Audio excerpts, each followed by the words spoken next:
এই পানি কোরআনে আছে, অন্য সূরার ভিতরে আছে। যখন আমি পানি দেওয়ার প্রয়োজন মনে করি, পানি হওয়ার আগে দেখবেন একটু ঠান্ডা আবহাওয়া আসে, আসে কিনা বলেন? ওই পানি রয়েছে মনে করেন মনিরামপুর, ওই জায়গা থেকে মুখ আসছে, কিন্তু পানি নাজিল হওয়ার আগে একটা ঠান্ডা আবহাওয়া আসে। এই ঠান্ডা আবহাওয়ার কথাও কোরআনে আছে। আমি আল্লাহ পাক একটা সুন্দর বাতাস দিয়ে আমি তোমাদের মনটাকে ঠান্ডা করে দিই। এই পানির মাধ্যমে যেমন আমি আল্লাহ পাক মরা জমি, চৈত্র মাসে জমিনটা ফেটে চৌচির হয়ে যায় কিনা বলেন? দাঁড়ি করে যায়, দেখবেন মরা জমিন কিভাবে ফেটে চৌচির হয়ে গেছে। আল্লাহ বলছে আমি এই মরা জমিনে পানি নাজিল করে আমি মরা জমিনটাকে জীবিত করি, জীবিত করে ওই জমিনটা ফসল ধারণের জন্য প্রস্তুতি গ্রহণ করে। নববধূ যেমন সন্তান ধারণের জন্য প্রস্তুতি গ্রহণ করে, আমি আল্লাহ পানি নাজিল করে মরা জমিনকে জীবিত করে দিই, যাতে তারা ফসল ধারণের জন্য প্রস্তুতি গ্রহণ করে। মাটি ফেটে গেছে, ওই জায়গায় বীজ হয়ে আসে, হ্যাঁ কি দাঁড়াবে নাকি? হ্যাঁ আল্লাহ পাক সব কিছু তাআলাই করছেন নাকি? সব আল্লাহ করছেন। ওয়াল্লাযী খলাকালাকুম মা ফিল আরদি জামিআ, বাকারার ভিতরে আছে। আল্লাহ বলছেন আমি তোমাদের জন্য এই পৃথিবীতে যা কিছু আছে সব তোমাদের জন্য সৃষ্টি করেছি, বলেন সুবহানাল্লাহ। ওয়াল্লাযী খলাকালাকুম মা ফিল আরদি জামিআ, জামিআ মানে সব কিছু। তাহলে আমি সৃষ্টি করেছি যা কিছু সব তোমাদের জন্য, বলেন সুবহানাল্লাহ। সেই বান্দারে নিসাই দেবে নাকি? এই পৃথিবীতে যা আছে সব এই মানুষের কল্যাণে আল্লাহ সৃষ্টি করেছেন, এই বান্দাকে নিসাই দেবে না। কোরআনের কাছে এবার প্রশ্ন করে কোরআন গো, সূর্য এবং চন্দ্র সম্পর্কে তোমার ভিতরে কি আছে? কোরআন বলছে ওয়াশ-শামসু ওয়াল কামারু বিহুসবান, চন্দ্র এবং সূর্য তারা হিসাব মতন পরিদর্শন করে। চন্দ্র এবং সূর্য হিসাব মতন তারা চলাচল করে। চন্দ্র যদি না থাকতো দিন রাত হতো না, সূর্য যদি না থাকতো দিন রাত হতো না। এই চন্দ্র এবং সূর্যকে দেখে দেখে আমরা দিন রাত হিসাব করি, সপ্তাহ হিসাব করি, মাস হিসাব করি নাকি, বছর হিসাব করি। কিন্তু এই চন্দ্র এবং সূর্যের মাধ্যমে সূর্য দিন না থাকতো, একই টাইম যদি দিন থাকতো, বছরের পর দিন বুঝতে না কোন লাইন ছিল না। আল্লাহ বলছেন ওয়াশ-শামসু ওয়াল কামারু বিহিসবান, চন্দ্র এবং সূর্যকে আমি হিসাব মতো পরিদর্শন করা। এরপরে আল্লাহ পাক বলছেন পৃথিবীকে কোরআনের কাছে যদি এবার প্রশ্ন করে কোরআন পৃথিবীকে আল্লাহ পাক কয়দিন সৃষ্টি করেছেন? কয়দিনই বলেন সবাই? 6 দিনই। কয়দিনই? 6 দিনই সৃষ্টি করেছেন। হুয়াল্লাযী খালাকাস সামাওয়াতি ওয়াল আরদা সিত্তাতি আইয়াম, তিনি সেই আল্লাহ যিনি আসমান এবং জমিনে যা কিছু আছে সব কিছু 6 দিনে সৃষ্টি করেছে। সব কিছু 6 দিনে সৃষ্টি করেছেন আল্লাহ পাক। কোরআনের কাছে যদি এবার প্রশ্ন করি কোরআন গো, কিয়ামতের কথা কোরআনে পৃষ্ঠায় পৃষ্ঠায় আছে, সেই কিয়ামতটা দূরে না কাছে? কোরআন একটু আমাদেরকে জানায় দাও, কিয়ামত কি বহু পরে হবে নাকি একটু তাড়াতাড়ি হবে? কোরআন তুমি একটু বলে দাও। সূরা আম্বিয়ার ভিতরে আল্লাহ পাক 1 নম্বর আয়াতে বলছেন ইকতারাবা লিন-নাসি হিসাবুহুম ওয়া হুম ফি গাফলাতিন মুরিদুন, মানুষের বিচারের দিনটা, কিয়ামতের দিনটা তার গলার থেকেও কাছে চলে এসেছে, কিন্তু মানুষ তার থেকে মুখ ফিরিয়ে অন্যদিকে চলছে। কত কাছে? এই ঘাড়টা, মাথাটা যে রগের উপরে দাঁড়ায় আছে, এই রগটা আমার থেকে যত কাছে, কিয়ামত তার থেকে আমার আল্লাহর কথা ইকতারা, অতি নিকটে। কোরআনের কাছে এবার প্রশ্ন করে কোরআন গো, বিশ্ব নবীর দায়িত্বটা কি ছিল? এই পৃথিবীতে নবীর কি দায়িত্ব ছিল? কোরআন বলে দাও, কি কাজটা তার ছিল, কি ডিউটি কাজ ছিল, কি ডিউটি দিয়ে তাকে পৃথিবীতে পাঠানো হয়েছে? কোরআনের ভিতরে আল্লাহ পাক 3টা সূরায় 3টা একই আয়াত 3টা উল্লেখ করেছেন নবীর কাজটা কি ছিল। সূরা তওবার ভিতরে আছে, সূরা সফের ভিতরে আছে, সূরা ফাতার ভিতরে আছে। 3টা এই 3 সূরায় 3টা আয়াত আছে। একটা আছে 9, একটা আছে 28, একটা আছে 33। والذي أرسل رسوله بالهدى ودين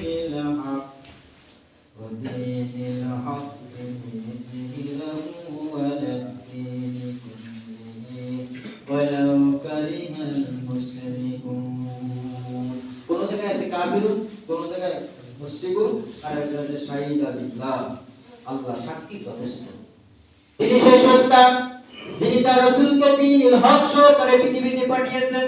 তার কাজ হলো পৃথিবীতে যত আইন আছে, যত মত আছে, যত তরিকা আছে, রাস্তা আছে, নিজাম আছে, আদর্শ আছে, সমস্ত আদর্শের পরে লিয়াযহিরাহু আলাদ দীনি কুল্লিহি, সমস্ত আদর্শের পরে আল্লাহর আদর্শ কায়েম করবে। এই ডিউটি দিয়ে আমি তাকে পৃথিবীতে পাঠাইছি। তার নবীর কাজটা কি? আল্লাহর জমিন আল্লাহ দ্বীন প্রচার না, প্রতিষ্ঠা করা। লিয়াযহিরাহু আলাদ দীনি কুল্লিহি, যত আদর্শ আছে সমস্ত আদর্শকে মাটি নিচে দাবায় দিয়ে আল্লাহর জমিনে আল্লাহ দ্বীন কায়েম করার ডিউটি দিয়ে রাসূলকে পাঠানো হয়েছে। আর এক শ্রেণীর আলেম ওলামা এই ডিউটি থেকে অনেক দূরে, ওনারা আমল আখলাক নিয়ে পড়ে আছে, কিন্তু আল্লাহর জমিনে শয়তানের রাজত্ব চলতেছে, এই নিয়ে কোনো টেনশন নেই। অথচ রাসূলের ডিউটি ছিল শয়তানের রাজত্বকে খতম করে দিয়ে আল্লাহর রাজত্ব কায়েম করা। আর সেই মূল ডিউটি বাদ দিয়ে আমল আখলাক, সুন্নাহ, দাড়ি, টুপি, তাসবিহ, সুরমা লাগায় ঘুরে বেড়াচ্ছে। আছে না বলে? খারাপ মনে করেন না। অথচ দিন কায়েমের কথাই জবান থেকে বের হয় না।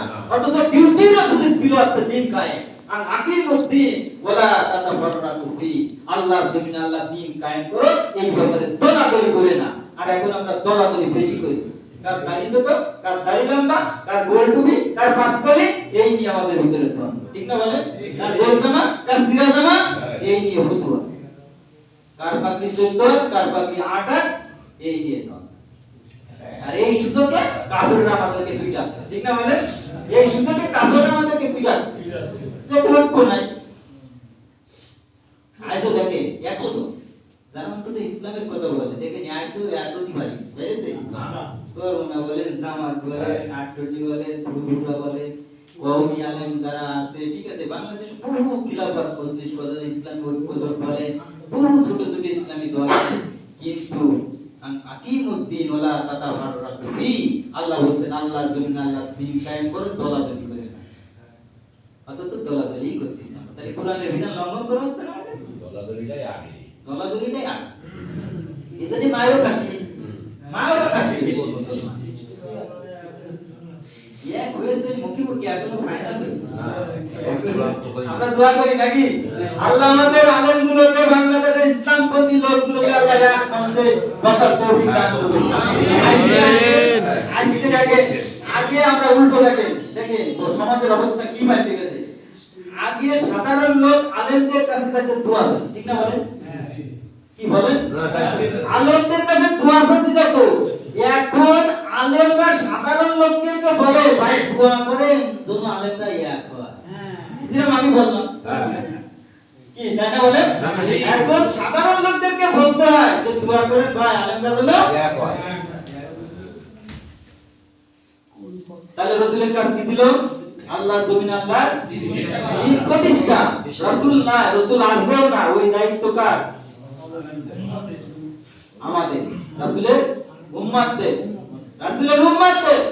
আর আমরা সেই রাসূলের উম্মত দাবি করি, আবার ইসলামের বিরোধিতা করি, ঠিক না বলেন? সেই রাসূলের উম্মত আবার ইসলামের বিরোধিতা করি। কিরকম উম্মত? রাসূল সুপারিশ করবে? কোরআনের বিরোধিতা যদি করে তাহলে রাসূল সুপারিশ করবে? করবে না। কোরআনের কাছে যদি এবার প্রশ্ন করি, কোরআন বিশ্বনবীর ডিউটি ছিল আল্লাহর জমিনে আল্লাহর দ্বীন কায়েম করা, আমাদের ডিউটি হচ্ছে আল্লাহর জমিনে আল্লাহর দ্বীন কায়েম করা, বুঝতে পারলাম। কিন্তু বাতিলের সঙ্গে যখন টক্কর বেঁধে যাবে তখন আমাদের কি করতে হবে? কোরআন তুমি বলে দাও। কোরআন জবাব দিচ্ছে ফাদরিবু ফাওকাল আনাকি ওয়াদরিবু আলাইহিম কুল্লা বানান। আল্লাহ বলেন বাতিলের সঙ্গে যখন তোমাদের টক্কর বেঁধে যায়, যুদ্ধ বেঁধে যায়, মারামারি বেঁধে যায়, ফাদরিবু আঘাত করো। কে বলেন? আল্লাহ পাক বলেন ফাদরিবু আঘাত করো, আমাদের শিখা, মানে নির্দেশের শিখা, কমান্ডার সিগা কমান্ড আদেশ করছেন আল্লাহ ফাদরিবু আঘাত করো ফাওকাল আনা কি ওদের ঘাড় ভেঙে দাও এই কথা বললে আর কোন জঙ্গি নাকি বললে জঙ্গি আল্লাহ বলছেন ফাদরিবু ফাওকাল আনা কি ওদের ঘাড়ের পরে আঘাত করো ওয়া কুল্লা বানান এবং প্রত্যেকটা গিরে গিরে ওদের আঘাত করে দুনিয়া থেকে বিদায় করে দাও আমরা